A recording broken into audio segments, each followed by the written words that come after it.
வணக்கம் உறவுகளே. இது நங்கூரம். நான் முருகேசன். காவேரி கரை உருண்டு ஓடுது இன்றைக்கி காவேரி. அது ஒரு 15 நாளாகவே ஓடிட்டு தான் இருக்குது. ஒரு மாதமே ஓடிட்டு தான் இருக்குது. அதை பற்றின ஒரு காணொளி போடலாம் அப்படின்னு ஒரு வாரமாக யோசிச்சு தான் ஆனால் போட முடியல. டைம் கிடைக்கல. இப்போ டைம் கிடைச்சிச்சே போடுறேன். இரு கரையை தொட்டு காவிரி தாய் பயணிக்கிறாள். பார்க்குறதுக்கு ரொம்ப அதிசயமாக இருக்குது, ஆச்சரியமாக இருக்குது. இவ்வளவு தண்ணி, இயற்கையின் படைப்பு. ஏ அப்பா, ஏ சாமி, ஏ காவேரி, உன்னை நான் எப்படி வணங்குறது, எப்படி கூப்பிடுறது, எப்படி கொஞ்சிறது, எப்படி விளையாடுறது, எப்படி மகிழ்கிறது ஒன்றுமே தெரில. ஆனால் மனசுக்குள்ளே ஒரு சந்தோஷம் இருக்குது. நீங்கள் அங்கே போய் பாருங்கள், அந்த தூண்லாம் வரிசையாக பக்கத்தில் அந்த இன்னொரு பாலம் கட்டியிருக்காங்களா, அதில் வரிசையாக தூணாக நிற்கும். அந்த தூணில் அப்படி பிரிஞ்சு அப்படி இந்த மாதிரி இந்த தூண் இந்த இடத்துல இருக்குன்னா அப்படி இந்த மாதிரி அப்படியே தண்ணி போகிறத பார்த்தா அழகாக இருக்குது. இவ்வளோ அழகா! அப்பா, இயற்கையின் படைப்பில் இப்படியும் ஒரு கொஞ்ச நேரம் நம்ம சிந்திச்சு பார்த்துருக்கோமா என்னைக்காவது ஒரு நாள் காவேரியை பற்றி? காவேரி இங்கேருந்து எது வரைக்கும் தெரியுமா ஓடி இருக்குது? இப்போ இருக்கிற ஆற்றுல 2 கொள்ளிடமும் காவேரியும் கொள்ளிடமும் ஒரே ஆறாக இருந்து ஏர்போர்ட் வரைக்கும் ஓடி இருக்குது அப்படின்னு சொல்லிட்டு ஒரு நூலில் நான் படித்தேன். நான் ஏர்போர்ட் வரைக்கும் காவேரி இருந்திருக்குது. ஏர்போர்ட் எங்கெங்க இருக்குது? நம்ம திருச்சி ஏர்போர்ட்டுங்க. அது வரைக்கும் காவேரி ஓடியதாக ஒரு தகவல் இருக்குது. நான் படிச்சிருக்கிறேன். அதனால் சொல்கிறேன் நான். அப்போது எவ்வளோ அகண்ட காவேரி, எவ்வளோ பெரிய தண்ணி, அப்போது எவ்வளோ தண்ணி வந்திருக்கும் ஒரு காலத்தில். அதை அப்படியே குறுகி வீடுகளாக கட்டி கொண்டு வந்து காவேரி கொண்டாந்து இங்கே சேர்த்துட்டாங்க. காவேரி இப்போது தள்ளாடத்தில் இருக்குது. பத்தாவதுக்கு கர்நாடகாக்காரங்க அது வேறு. ஆனால் காவேரிகிட்ட ஒரு சில கேள்விகளை நான் என்ன சொல்கிறேன், நீ வருஷம் பூரா அப்படி வந்துக்கிட்டே இருக்கணும், நாங்கள் வாழ்ந்துக்கிட்டே இருக்கணும், மக்கள் வாழ்ந்துக்கிட்டே இருக்கணும். எப்படி என்னென்னமோ நினச்சா பேசணுன்னு ஒன்று கூட ஞாபகத்துக்கு வர மாட்டேங்குது. என்ன ஒன்று, இந்த கர்நாடகாவில் கொஞ்சம் தகராறு பண்ணி கொஞ்சம் மறிச்சிடுறாங்க. ஆனால் காவிரின்னு இல்லை, எந்த ஆற்று தண்ணியுமே மறிக்க முடியாதுங்க, யாராலையுமே மறிக்க முடியாது. அது வந்து போக்கு, அதனுடைய வழித்தடம். இப்போ யானை எப்படிங்க வழித்தடமாக இருக்குது, அது மாதிரி ஒரு வழித்தடம்.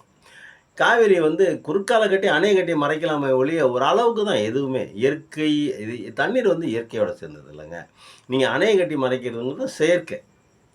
நீங்கள் அணையை கட்டி மறைக்கிறது செயற்கை. அது வந்து இமயமலையவே சுக்கு நூறாக்கி தன்னுடைய பாதையை எடுத்துக்க கொள்ளக்கூடிய தன்மை படைத்தது தண்ணீர். நீங்கள் எந்த மலையாக இருந்தாலும் சரி, நீ எவ்வளோ போய் காங்கிரீட் போனாலும் சரி, தூக்கி விட்டு எறிஞ்சிட்டு போயிடும். அந்த வல்லமை இயற்கை பிரபஞ்ச சக்தியில் ஒன்று. அது 5 பூதங்களில் ஒன்று தண்ணீர் அப்படிங்கிறோம். அந்த தண்ணீருக்கு அபார சக்தி, அபரிமிதமான சக்தி இருக்குது. நம்ம நினைக்கிற மாதிரி தவறாக நம்ம வந்து பண்ணிக்கிட்டு இருக்கிறோம். இன்னொரு விஷயம் என்ன அப்படின்னா, எங்கே அணையை கட்டி தண்ணீரை தேக்கக்கூடாது அப்படின்னு சொல்கிறாங்க. நிறைய இடங்களில் அணையை கட்டி தண்ணீரை தேக்கக்கூடாது அப்படின்னு சொல்கிறாங்க. ஏன் அணையை கட்டி தண்ணியை தேக்கக்கூடாதுனாக்கா, அது பூமியின் சுழற்சியில் மாற்றங்களை கொண்டு போகணும். இப்போ சைனாவில் ஒரு அணையை கட்டிருக்காங்க, உலகிலேயே மிகப்பெரிய அணை அது. அதில் பல கோடிக்கணக்கான லிட்டர் தண்ணி தேக்கி வச்சுருக்காங்க. அது பூமியின் சுழற்சியை வந்து 0.00 செகண்ட் 0.0 செகண்டுக்கு வந்து குறைச்சிருக்கான். பூமி வந்து கிட்டத்தட்ட ஒரு மணி நேரத்துக்கு 60,000 கிலோமீட்டர் வேகத்தில், ஒரு 1 ஹவருக்கு 60,000 கிலோமீட்டர் வேகத்தில் சுற்றுதான் பூமி. அந்த அவ்வளோ வேகமாக சுற்றக்கூடிய அந்த பூமியை இது வந்து குறைச்சிருக்கான்.